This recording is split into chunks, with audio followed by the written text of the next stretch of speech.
Hello and welcome to a rather late Raggy's Beers, Wines and Spirits review. Been a long day. So today I'm going to be reviewing, I can't remember if I've reviewed it before or not, but I went in the shed, went in my one of my several big containers full of beers and cans, and picked a can out just for, for review purposes.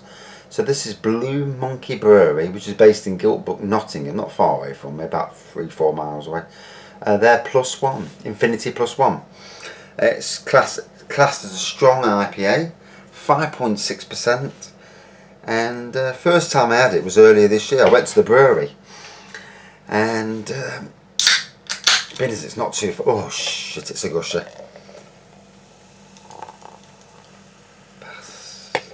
Well, that's all I needed. Bloody hell. So yeah, came out a little bit quick there. So straight away, a lovely smell, albeit all over my kitchen side, of beautiful citrus and hops. Yeah, so I walked into the brewery and had so much money on me. And like most people, I am on a budget, can't afford to buy lots of pints willy-nilly, and they were giving free samples, and I thought, well, I'm always up for a free sample, and I bought so many, and he says if you buy 12 you get £5 off, so I did, bought 12, one of each of their beers, some very nice beers, one classic, one expensive, one called, I think it was Chimpanzee, and or was it Chimpagne, 11% it was, and I think it was made with wine or something, but anyway, so I don't know if this is out of date because they don't have to go over pop. No, it says 2020 and they haven't shook it, so quite a dark amber pour with a big white head, lots of carbonation and lacing, and a beautiful citrus hoppy aroma to it. Now, I had this on the day and it was delicious, and hence I bought 3 cans.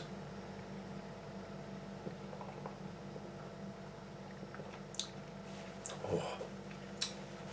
So, being an IPA, and it's just come from the shed. The shed's quite cool, although it's mild out there tonight, and it's lovely, really refreshing. That citrus flavour, and with the little hops. The hops are moderate, not too overly, hoppy, and not under hoppy either.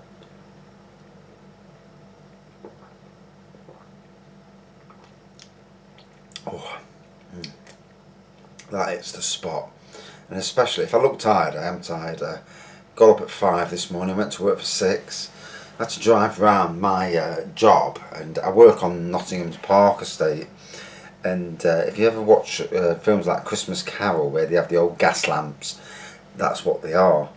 And I had to drive around the old estate checking on what lamps are on and what lamps are off. And it's strange at 6 in the morning. So I did a full day at work till 2:30, came home, got home for 2:45, went straight out in my garden, back on my decking. So I had a recent problem with rats under the decking, and the decking was spongy anyway in places, so I peeled the boards up, taking great care not to rack them, because obviously it costs money, it costs a lot of money to do decking, and I've rectified. I must have knocked a brick wall down at some stage, so there's a brick wall under the decking. And I've moved that all around now, used some of the bricks to actually make it more sturdy, and refortified all the decking, and tonight I've started screwing it back down, but I didn't get back in the house till 8 o'clock, so I'm knackered now. It's about 10 o'clock and I'm absolutely shattered, and I thought I wasn't going to do a beer review, and I'm just uploading one now, Old Crafty N, which, if you watch my beer reviews regular, Old Crafty N, brilliant, Was it? No, it's not Old Crafty N, it's 1698. Yeah, but still it's brilliant. As for this fella, yeah, it's a lovely modern tasting beer.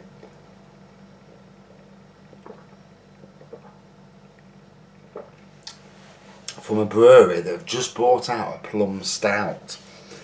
Now, I had a taster of it at the beer festival, the recent Robin Hood Beer Festival, and I have to say I wasn't overly enamoured by it. I didn't really get the plum to it, you know, not that. Both St. Peter's and Titanic Brewery's plum porters are both very good plum porters, and Titanic Brewery's special reserve plum porter, Grand Reserve, whatever you call it, is again fantastic. This plum stout for me didn't have a lot of plum in it, but I'll reserve judgment until I can get hold of a bottle and do a proper review, because I do find out that beers at the beer festival are never quite as good as the beers that are put into bottle. Whether that's because they do a few quick brews and maybe it hasn't had time to properly mature. Because as you know, with any beer or wine, anything you brew, and I'm a home brewer, it's like in the shed at the moment. I've got a bucket of Chateauneuf de Pape, which is a French fine wine. That's brewing away in the shed. It's taking its time, but I've also got Bad Cat Imperial Red Ale, and again, that's a strong ale, that is. And again, they're still bubbling away. It's because of the temperature in there. They are fermenting, but they're taking the long ferment, So it's taking time for them to get there. I mean, I could leave a fire on in there. In fact, maybe Sunday when I'm at home Sunday, because I'm off out tomorrow all day. But when I'm at home Sunday, I might leave a gas fire on in there all day while I'm on the decking, and get the shed warmed up to the stage where they are bubbling away a bit faster and end the fermentation. And obviously, then you've got to bottle it. And then you've got to let it mature, but I can't wait to get my hands on both of them and just have that first sample and see what they're like. But anyway, as for this, for me, a very modern IPA, and very palatable,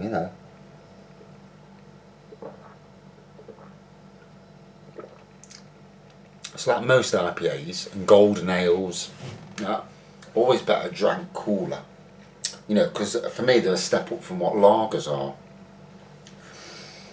and this does hit the spot.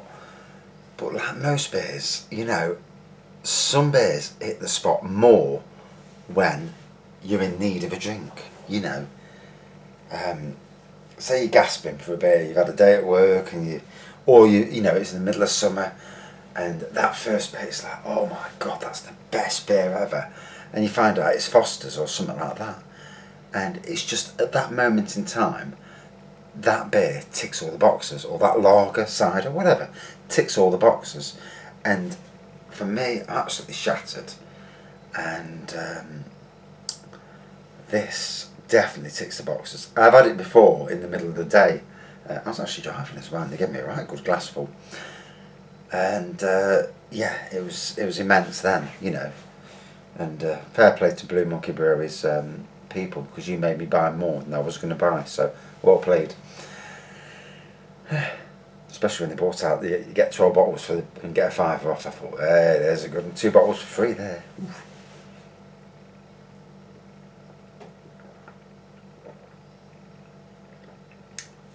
So hazy dark amber pour, white head, good carbonation and lacing, citrus and hops on the aroma, same on the taste, very refreshing and very palatable. A really nice IPA. 5.6%. It does show through in the taste. It's really shows through. Real good tasting beer. And on a night where I'm absolutely bollaxed, it's the spot massively. So out of 5 then.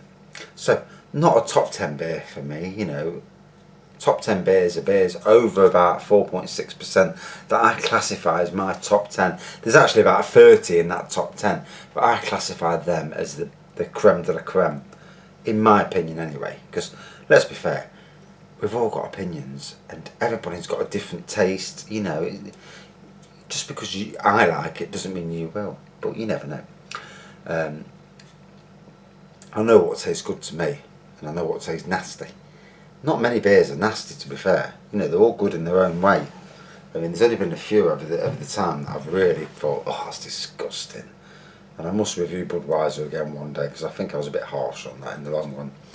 So out of 5 then, about a 4.2 out of 5. It was really nice, and well worth a try if you get to try it. You know, or you buy from Blue Monkey Brewery's website. I don't know if they actually sell on the website. I don't know. I know they're doing the shops, and especially in the Nottingham area, quite a few pubs they own, and you get a good selection. In fact, you can go in one pub and you don't need to walk out because you'll be hammered. Yeah, so right, tomorrow I'm off to the Cake International show in Birmingham, and hoping to pick up a few beers while I'm there. Con the wife into getting me some. I'm giving her 80 quid to go and buy some cake stuff, so I'm sure she'll give me a tenner back to go and buy some beers, but we'll see. And long day doing that, yeah. Looking at cakes, although the cakes, you know, they are fantastic. Whereas I do homebrew, my wife does cakes, and you ever look on the internet, it's Cakes by Tracy, and yeah, she, you know,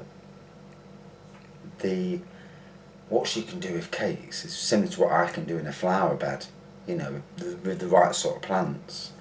But yeah, man, you know, brilliant. Yeah, I wish I could brew beers like that, you know, different beers. One of these days I'll go for a proper professional setup and do the mash and grain beers, you know, and experiment. But knowing me, I'd go straight for 14% beers, you know, because that's the sort of person I am, you know. Probably a good thing that I stick to kits, because kits, you know, they rein you in a bit. You know, you can only go so far. You can ramp up the sugar content by adding more sugar, but you'll only go so far, you know. Right, thanks for watching, thanks for subscribing, and everybody who likes, dislikes. It's always interesting to know if I've got it right or wrong, you know. And constructive comments are always interesting to read, yeah. I mean, one person called me a nonce the other day, and that didn't please me. And if I seen him, he'd get knocked out. But that's another thing altogether, you know. But yeah, I do read all the comments. I don't reply to everyone because life's busy, you know. And at the moment, I'm going to work. I've got home life. I've got a sodding decking I'm doing, and the garden, and then I've got painting and decorating as well. And then I also do beer reviews. And I've got a website. God knows how I get it all in 24 hours. No wonder I go to bed absolutely shattered. Thanks for watching. See you soon.